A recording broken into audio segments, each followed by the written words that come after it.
Salut tout le monde, c'est GT Productions, j'espère que vous allez bien. Aujourd'hui on se retrouve pour une nouvelle vidéo. Je vais vous parler aujourd'hui de quoi choisir entre un SSD et un HDD. Beaucoup de personnes ont fait des vidéos là-dessus, mais je préfère donner mon avis personnel.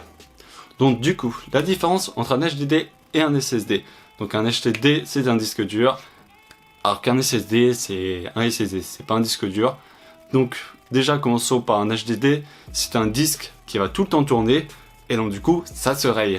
Il y a aussi également une vitesse d'écriture. Donc du coup, il y en a qui vont tourner à 5500 tours minute, si je dis pas de bêtises. Il y en a d'autres qui vont tourner à une plus grande vitesse et d'autres à une moins grande vitesse. Donc du coup, il y a un point négatif sur les disques durs.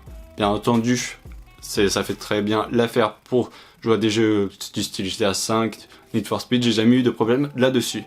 Mais il y a un point négatif, c'est que ça vieillit moins mal qu'un SSD, puisque un disque dur, par exemple dans un PC portable, vu que vous l'emportez partout, et vous allez peut-être devoir le changer assez rapidement.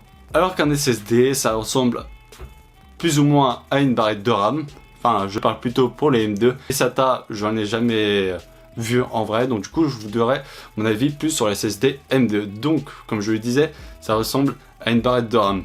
Vous avez plusieurs stockages, et donc du coup c'est de la mémoire flash. Et ce qui est pratique avec la SSD, c'est que si vous installez Windows dessus, par exemple la différence, sur un SSD c'est beaucoup plus rapide en fait. Vous allez pouvoir par exemple démarrer Windows plus rapidement sur un SSD qu'un HDD. Sur Windows, sur un SSD il va démarrer par exemple, si je dis pas de bêtises, vous avez autour de 6 secondes. Enfin après ça dépend de votre config de votre SSD, alors que sur un HDD il va démarrer en 20 secondes. L'ouverture des applications va être aussi plus rapide si la configuration qui suit aussi. Et c'est vraiment très pratique d'avoir un SSD si vous faites de la bureautique, si vous faites du montage photo, si vous faites du montage vidéo, puisque les logiciels démarreront beaucoup plus vite et devraient être beaucoup plus fluides.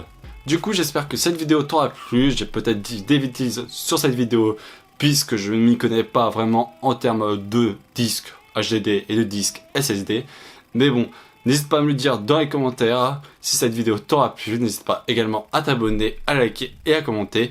Et on se retrouve demain pour de nouvelles aventures. Ciao!